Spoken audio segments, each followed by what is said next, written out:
Amigos, vamos a hablar de la DGI. Justamente está en el centro del debate fiscal en Uruguay, en el Parlamento Nacional, cuando se está votando la ley de presupuesto. ¿Por qué? Porque hay un artículo, el 297 del proyecto, que propone que la DGI pueda acceder a información bancaria sin orden judicial en casos de fiscalización tributaria. Y esto ha generado fuertes cuestionamientos y cruces entre oficialismo y oposición. Al mismo tiempo, el organismo, y es el centro de nuestra charla con nuestro próximo invitado, enfrenta algunos desafíos en la lucha contra la evasión fiscal, el lavado de activos, la digitalización del sistema tributario. Conversamos con su director, Gustavo González. Es un gusto recibirte esta mañana. Muchas gracias. Ustedes son un organismo ejecutor, por lo tanto, la discusión del debate, el debate sobre el 297 del presupuesto no es un tema que directamente los atañe, salvo que se apruebe y tengan que empezar a usarlo. Pero de todas maneras queremos conocer cuál es la percepción que tiene la DGI acerca de qué les habilitaría este mecanismo. Nos habilita a acceder a información que es muy valiosa, tanto sobre todo para casos de delitos fiscales complejos, para casos de lavado. Si bien la DGI no tiene el liderazgo en el combate al lavado de activos, sí participa de todo el sistema antilavado, obviamente, y colabora. Y bueno, sobre todo en casos complejos, es información que es muy relevante. La forma de acceder en cualquiera de las variantes que se han estado manejando es siempre fundamentando, justificando que existen indicios de evasión, ¿no? Y bueno, lo que se busca sobre todo es un acceso más oportuno, más diligente, La ¿no? DGI, insisto, esto es un debate parlamentario, pero de todas maneras una de las cosas que dice la oposición es que esto no es garantista. Bueno, ahí es cuando entra la materia opinable, ¿no? Pero para ustedes, desde el nosotros, punto de vista técnico, ¿cómo lo realizarían, este pedido de ingresar al depende de CNP? cuál sea la solución legal, ¿no? En realidad ahora se está buscando la manera de que sea a través de un proceso judicial, pero más diligente. Habrá que ver cómo termina siendo. Lo que nosotros tenemos claro en cualquier caso es que la información pasa del paraguas del secreto bancario al secreto tributario y no podemos utilizar esa información más que para el propósito que fue solicitada, y el sistema de reglas que rodea todo eso es muy robusto como para que la utilicemos arbitrariamente, ¿no? Entonces, o sea, para decirlo bien directo, el riesgo es el despido y un proceso penal a los funcionarios infidentes, puedan filtrar. digamos, sí. Entonces, es un riesgo muy alto, ¿no? Y de hecho, en ese sentido, la cultura organizacional es como muy fuerte. Es decir, los funcionarios no se exponen a ese tipo de cosas. Requieren siempre órdenes bien documentadas, bien justificadas, y es razonable que así sea. ¿Han tenido casos que hayan tenido que iniciar procesos incluso judiciales por filtración de información que no se podía revelar? No. A ver, yo no puedo dar información de esas características, ¿no? Pero no es un problema, no es un desafío para la DGI, ¿no? O sea, tenemos una auditoría interna, tenemos un sistema de investigación interna que nos protege en ese sentido. Los funcionarios son muy cuidadosos, saben a lo que se exponen, y eso, ¿no? O sea, en realidad no es un punto en el que nosotros veamos que exista un desafío. Yo no digo que cualquier cosa puede pasar en la vida, ¿no? Eso está claro. Pero no es algo en lo que veamos que exista un problema en el sentido de que no tengamos herramientas, ¿no? Cuando vos te enfrentás a un riesgo, cualquiera sea, lo que te interesa saber es si tenés herramientas para poder lidiar con eso. Y las herramientas que tenemos en ese aspecto son, yo creo que suficientes. Y sumando, en caso de que se llegue a un acuerdo, se pueda habilitar esta herramienta con respecto al secreto bancario, ¿cómo les cambia la dinámica a la DGI? ¿Es un salto cualitativo en el control o no necesariamente? O sea, ¿en cuánto hace la diferencia? A ver, es caso a caso, ¿no? Es sobre todo el mensaje, desde el punto de vista de la imagen institucional, que la ciudadanía sepa que tenemos esa potestad, es algo relevante. Hoy la tenemos, simplemente que es a través de un acceso judicial que es en muchos casos largo, o sea, puede durar hasta un año. Entonces hace completamente inoportuno y muy costoso cualquier proceso de investigación. Eso en el plano local. Después está el tema de que todo esto en realidad fue motivado por un requerimiento, por las recomendaciones del Foro Global de Transparencia, que nos piden justamente que tengamos un acceso más diligente y sin notificación previa a la información financiera. Y en realidad el riesgo ahí tiene más que ver con un tema de cómo nos califica el Foro Global en materia de transparencia, ¿no? Entonces, ahí también puede haber un cambio de ecuación dependiendo de cuál sea la solución. Es ¿no? decir, que si los procesos judiciales fuesen más rápidos, más diligentes, ¿no habría necesidad de hacer este cambio? El foco es el tiempo, no quien lo hace, ¿no? O sea, después está toda la discusión de si en realidad son necesarias o no las garantías del Poder Judicial. Claro. Nosotros eso lo vemos como más bien redundante, pero entendemos que existan esas dudas y bueno, en eso está el debate, ¿no? Hay una parte que ayer estaba Andrés Ojeda, por ejemplo, que es reticente él esperaba que se discutiera esto en una comisión, o sea, por fuera del presupuesto.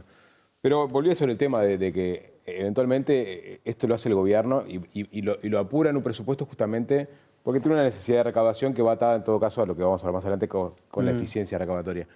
Y la pregunta es si efectivamente de aprobarse un artículo que haga menos engorroso y costoso la posibilidad de levantar el secreto bancario, la DGI va a tener más acciones de levantamiento del secreto bancario.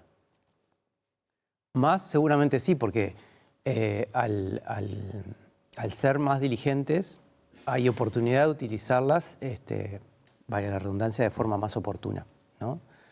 Pero igual estamos hablando de cantidades que se cuentan con los dedos de la mano, ¿no? O sea, no son cosas puntuales, ¿no?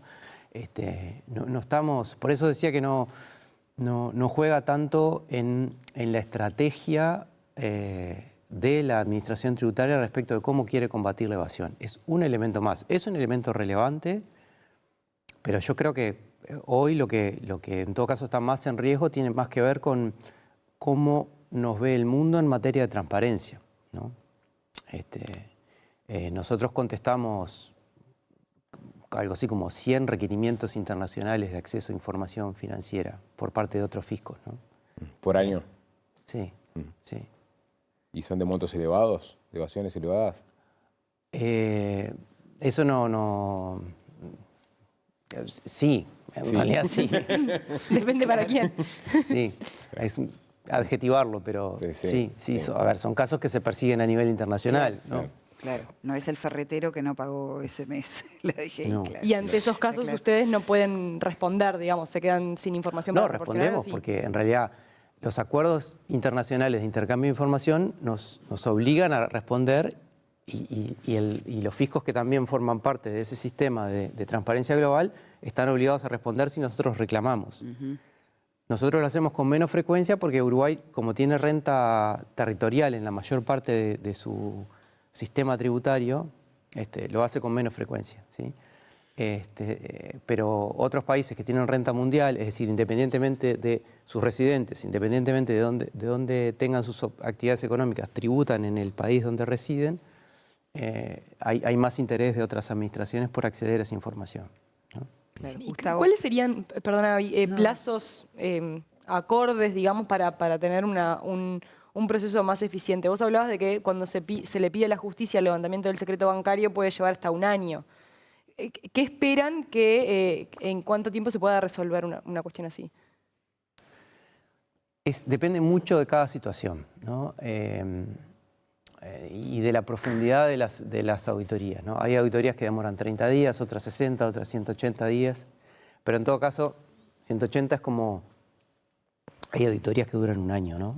Y hay algunos casos muy extremos que duran mucho más, pero esos son como en general los plazos que normalmente se manejan y esto tiene que ocurrir dentro de ese término. O sea, dentro es por eso se hablaba de 10 días o 20 días, o sea, porque estamos hablando de un aspecto que es acceder a la información, ¿no? El proceso de auditoría tiene muchos pasos, ¿no? Y además es muy garantista, hay siempre, de cada uno de los pasos se lo notifica al contribuyente, todo eso toma tiempo, ¿no? O sea, hay un ida y vuelta con los contribuyentes que toma tiempo. Bueno, y mientras el Parlamento decide eso, nosotros nos metemos en el tema recaudatorio, específicamente de DGI. ¿Cuáles son los principales focos de evasión detectados en Uruguay y qué porcentaje de la bolsa, digamos, representan? Nosotros estamos trabajando con una mirada bastante amplia, sin perjuicio de que tenemos unos 13 riesgos de incumplimiento definidos como prioritarios, ¿no? Pero que son bien genéricos y pretenden bueno, empezar a mapear cómo está la situación de cumplimiento de los contribuyentes en general. Hay un tema, por ejemplo, con facturas apócrifas o facturas falsas, o sea, todo lo que son emisores de papel o empresas fantasmas, como se le llama, ¿no? O sea, empresas que se crean para facturar, pero en realidad no hay operaciones reales atrás. Eso es un problema que Uruguay lo arrastra desde hace muchos años y tamiza casi que toda la actividad económica, más o menos, pero... Y el problema ahí también es que es un fraude tributario. O sea, las personas, los contribuyentes, cuando deciden utilizar facturas falsas para inventarse créditos fiscales, están incurriendo en fraude tributario y las sanciones son mucho más severas, ¿no? Entonces, la pretensión con eso es, por sobre todo, que no lo hagan, porque en realidad se están comprando un montón de números de rifa, pero el premio no es, si salen sorteados, no es necesariamente agradable. O sea, a veces se pierde un poco de vista eso. Decís que obtienen créditos fiscales y eso en el momento es como una satisfacción, digo, ¿no? De Sí. la empresa trucha esta, digamos, pero que al final de cuentas van a tener que pagar multas altas u otro tipo de sanciones. No, esencialmente son multas que son múltiplos del valor defraudado, ¿no? Más los recargos, que eso depende de cuándo haya ocurrido eso. Ese es un foco importante. ¿No es competencia de DGI hacer una denuncia penal sobre alguien que defrauda al Estado? Hacemos como 30 denuncias penales Sí. por año más o menos por ese tema. Entonces podría, además de la multa, tener una acción punitiva. Sí, hay gente que termina en la cárcel. No, porque viste que está esa idea de que en Uruguay nadie va preso por deudas, nadie va preso por no sé qué. Está como esa idea instalada, ¿no? Pero no es así. No. Ese riesgo, en el caso de defraudaciones grandes, está, ¿no? Pero el problema en realidad... Perdón, la pelusa de las plátanos. Bueno, después te voy a contar cosas. El problema es que a veces eso involucra a cualquier contribuyente que no tenía ningún ánimo de engañar más, de engañar a ese nivel, digamos. Claro. Pero de pronto termina involucrado en procesos de ese tipo, a veces sin saberlo, inclusive. Por eso en realidad ahora publicamos una nómina de emisores falsos para que los contribuyentes lo tengan en cuenta y sepan que no pueden deducir facturas de esos emisores. A los usuarios más intensivos, de hecho, les enviamos comunicaciones individualizadas, ¿no? Pero esto es un problema que existe en Uruguay, existe en muchas partes del mundo y es como endémico. O sea, hay que combatirlo, obviamente. Ya hay literatura sobre eso, es decir, ya hay antecedentes. Sí. Ese es un problema, es un foco importante. Y bueno, tenemos que trabajar mucho también con las grandes empresas, pero no tanto porque existan focos de evasión flagrantes, sino porque tenemos que conseguir mejores niveles de cooperación, nos ayudan a que el sistema tributario funcione mejor. Y bueno, y en la tributación internacional siempre hay oportunidades de ilusión o de evasión de impuestos sobre las cuales tenemos un foco puesto también, ¿no? Ahí había, el otro día decías, en IVA hay un 20% de evasión, algo así, y entre 40 y 50 en IRAE. Sobre estos dos impuestos específicos, ¿qué piensan hacer? Son impuestos del régimen general, o sea, los paga un número muy grande de contribuyentes, ¿no? Ahí hay varias iniciativas. Hay una que la vamos a tener disponible sobre medio término, que pasa por el hecho de la forma en cómo los contribuyentes presentan las declaraciones, ¿no? Y ahí a lo que nos estamos enfocando es a un proceso en el que cuando el contribuyente se enfrenta al momento de presentar la declaración ya está pronta, o sea, ya se ofrece. Eso hoy por hoy ocurre, de hecho. La diferencia es que en realidad se va a enfrentar a un conjunto de información donde no va a estar solamente el volumen de sus transacciones y el detalle de sus transacciones, sino también todo lo que nosotros sabemos sobre cómo ha sido su actividad económica, ¿no? Y ahí lo que hay detrás es un análisis de riesgo que nos permite identificar si en algunos casos la actividad del contribuyente es distinta a la que nos muestra las transacciones formales, ¿no? Ya sea que o tiene un nivel de facturación mayor o en realidad hay compras que no deberían ser deducibles, cosas del estilo, ¿no? Toda esa información va a estar sobre la mesa al momento de presentar la declaración en un proceso que esperamos que sea lo más amigable posible, amigable en el sentido de rápido de procesar. Y el contribuyente va a entrar en una conversación con nosotros mes a mes, conversación digitalmente hablando, quiero decir, donde le vamos a estar dando devolución de cada una de las modificaciones que hace respecto de lo que nosotros pensamos sobre cómo debería ser su declaración, ¿no? O sea, para pagar correctamente los impuestos vos tenés que tener tus actividades bien registradas, o sea, registrar todas las actividades que haces, presentar las declaraciones, completarlas verazmente, ¿no? Y después pagar el impuesto que surge de esa declaración, ¿no? De lo que estoy hablando es de lo que pasa con la veracidad, es decir, cuando vas y te enfrentás a la disyuntiva de declarar, ¿qué declarás, ¿no? Típicamente nosotros resolvemos eso en los controles posteriores. La idea es resolverlo en el momento mismo de la transacción, o sea, en el momento en el que el contribuyente se enfrenta a completar la declaración, ¿sí? O sea, estamos ofreciendo el servicio, pero al mismo tiempo ya gestionando la forma en cómo queremos que el contribuyente se comporte, ¿no? ¿Y cómo identificás esa subdeclaración, o sea, o la subdeclaración de actividad sobre todo? ¿Cómo se detecta eso? Eso es análisis de riesgo, en realidad. Es decir, hay distintos métodos, pero reuniendo toda la información, hay muchos contrastes que se pueden hacer, hay estructuras económicas que se pueden tomar como referencia, ¿no? Por poner ejemplos simples, si tu estructura de compras tiene determinadas características y determinado tamaño, bueno, tu estructura de ventas debería tener ciertas características compatibles con eso, ¿no? Puede que en algunos meses eso esté descalzado y eso tenga una explicación, pero si es un patrón sistemático, seguramente ahí lo que hay es un problema de evasión, ¿no? Pero además tenemos muchas posibilidades de contraste, ¿no?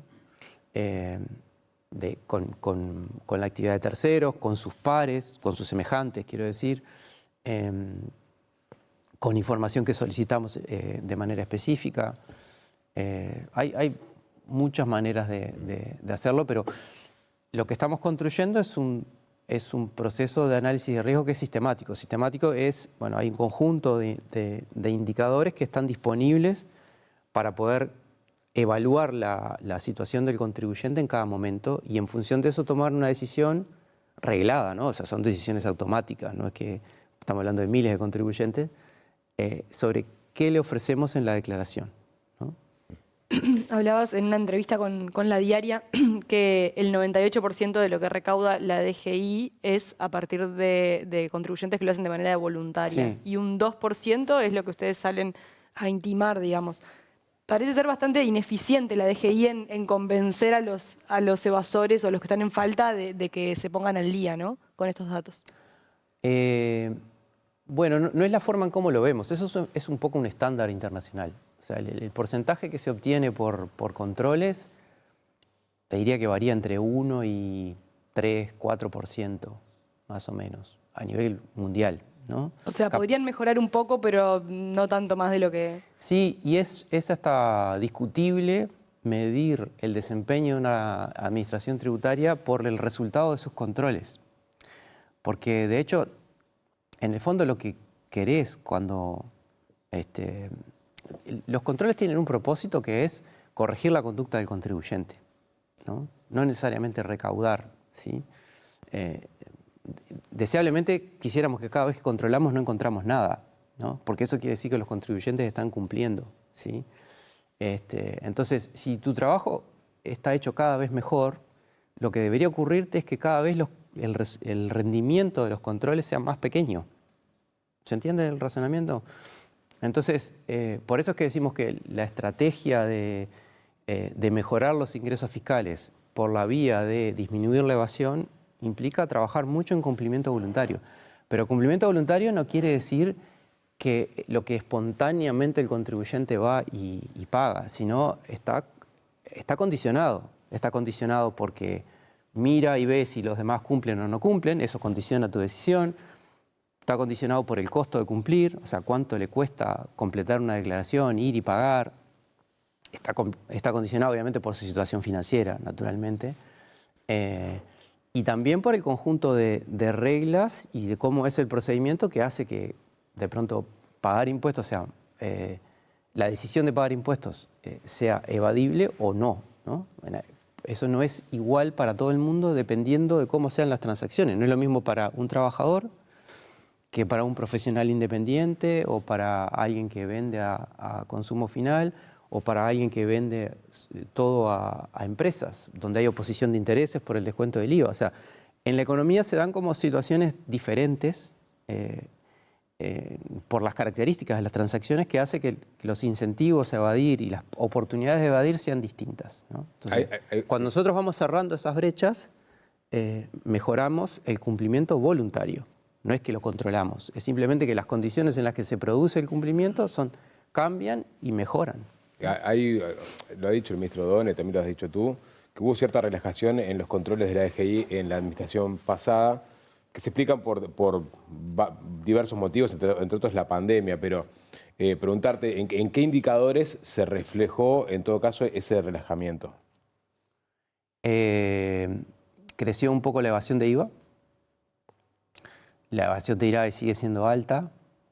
Si bien disminuyó, en realidad el análisis preliminar por lo menos es que disminuyó porque aumentó el gasto tributario en IRAE más que por disminución de evasión. O sea, hubo más beneficios fiscales asociados a la inversión, algunos componentes de beneficios fiscales del IRAE, que eso hace que de algún modo como que se blanquea más renta, ¿no? Pero igual la evasión de IRAE sigue siendo alta, ¿no? Esencialmente en indicadores se refleja por ahí. ¿Y en fiscalizaciones? En fiscalizaciones, en el volumen de fiscalización, el volumen cayó porque la dotación de la DGI ha caído. Pero es principalmente por eso, ¿no? Porque ha caído la dotación de DGI, al igual que ha ocurrido con muchas unidades dentro de la Administración Central de Gobierno, se ha visto disminuida en estos últimos años porque hay gente que se retira y no se reemplaza por el 3x1 en la misma tasa, exactamente, por el 3x1. Ahora, la idea, obviamente que sí vamos a reforzar los controles y tal, pero ninguna administración tributaria puede resolver una estrategia de mejora de cumplimiento aumentando los controles, porque no hay economías de escala ahí. O sea, si yo quiero duplicar la cantidad de auditorías, tengo que duplicar la dotación de inspectores. Eso no es viable, en realidad.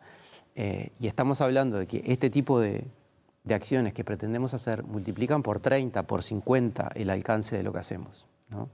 Obviamente que no lo podemos hacer con auditorías. Los controles se utilizan como respaldo en el proceso o mejor dicho, en la estrategia, para resolver los problemas cuando los dispositivos previos que utilizaste para mejorar el cumplimiento no funcionaron, ¿sí? Gustavo, ya nos tenemos que ir, pero cuando se enteraron algunos televidentes de que venías, Sí. nos hicieron una pregunta concreta y estaría muy bueno que puedas explicar cómo funciona. Deudores de muchos años, trabajadores deudores de muchos años de IRPF, ¿en qué tiempo prescribe? ¿De qué manera se hace la prescripción? ¿Prescribe? Sí, la prescripción por regla general es 5 años. En algunos casos, cuando se demuestra que hubo intención de fraude, la prescripción, o sea, el periodo que va hasta 10 años, O sea, hay que esperar 10 años para que recién prescriba. Nosotros somos En caso de que se demuestre que hubo intención de fraude. Sí. Si no son 5. Si no son 5. ¿Y el mecanismo cuál es? Se solicita la prescripción. En Sí, DGI. sí, se hace un trámite de solicitud de prescripción. Sí, eso es... No es tan común en IRPF, pero sí a veces pasa con IVA. impuesto a las transmisiones patrimoniales, por el tema de los inmuebles, sobre todo cuando hay sucesiones de por medio, que la gente ni sabe que tenía que pagar un impuesto, etc. En este caso se trata de trabajadores que tienen una deuda de hace muchos años y que Sí. nunca pudieron Sí. ponerse el día. Nosotros somos conscientes de que hay un drama con eso, tanto en trabajadores como en jubilados, producto de que no sabían que si tenían 2 empleos o 2 jubilaciones, tenían que presentar una declaración y siempre les queda un saldo que se va acumulando y después es algo que se vuelve impagable. Es por eso que en realidad solicitamos incluir un artículo que fue aprobado, por lo menos tiene media sanción, para aumentar la cantidad de cuotas, ¿sí? Para tener más alternativas de financiación, para resolver casos complejos como esos, es decir, casos donde hay un problema de solvencia producto de que alguien acumuló una deuda sin saberlo. Ahora, nuestro trabajo, eso ya no tiene arreglo, porque nosotros no podemos perdonar la deuda. O sea, la DGI no es un organismo de aplicación, ¿no? Sí.